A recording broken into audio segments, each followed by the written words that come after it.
Sometimes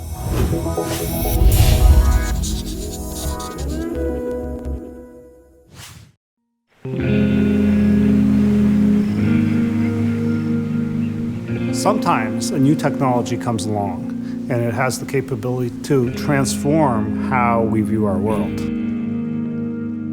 I like to look at technology opportunities where the technology seems like it's on the cusp of viability, and if it succeeds there, it can be really transformative for the world. The story of human evolution is one that is intimately tied to meat. Once we started cooking meat, then we could get lots of energy, and that energy enabled us to have big brains and become physically, anatomically human. Hunters and gatherers all over the world are very sad if, for a few days at a time, the hunters come back empty-handed. The camp becomes quiet, the dancing stops, and then somebody catches some meat. They bring the prey into the camp, or nowadays into somebody's back garden with a barbecue. Everybody gets excited to come and share the meat. It is ritually cut and passed out to people.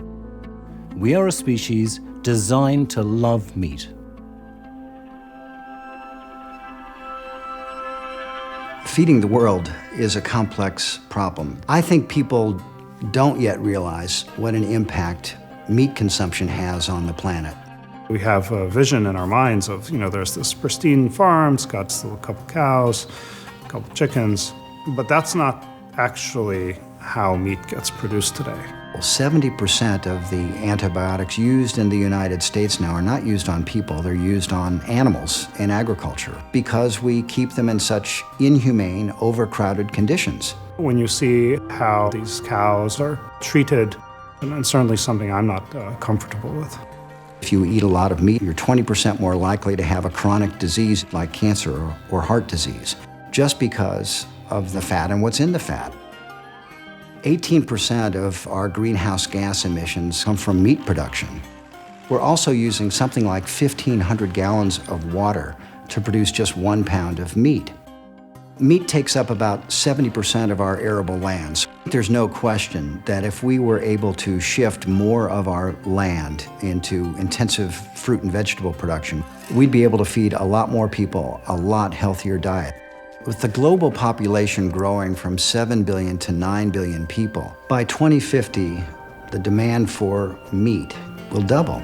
We can't just continue doing what we've been doing. Unless we make some changes in how we produce meat on this planet, we're in for a terrible reckoning. What climate change is going to do is going to change resource distribution. And in a modern world where we have Paleolithic mines and contemporary weapons, that's really dangerous. There are basically 3 things that can happen going forward. One is we will all become vegetarian. I don't think that's really likely. The second is we ignore the issues, and that leads to continued environmental harm. And the third option is we do something new.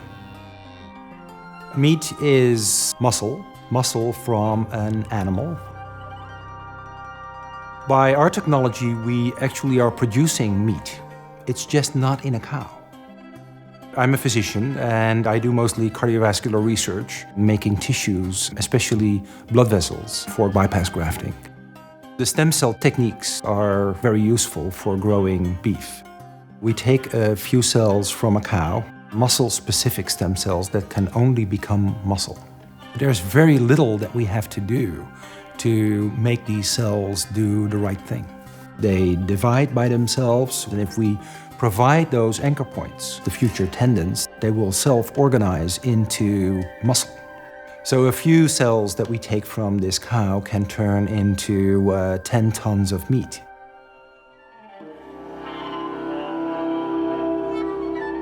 Some people think this is science fiction. It's not real, it's somewhere out there. I actually think that's a good thing. If what you're doing is not seen by some people as science fiction, it's probably not transformative enough.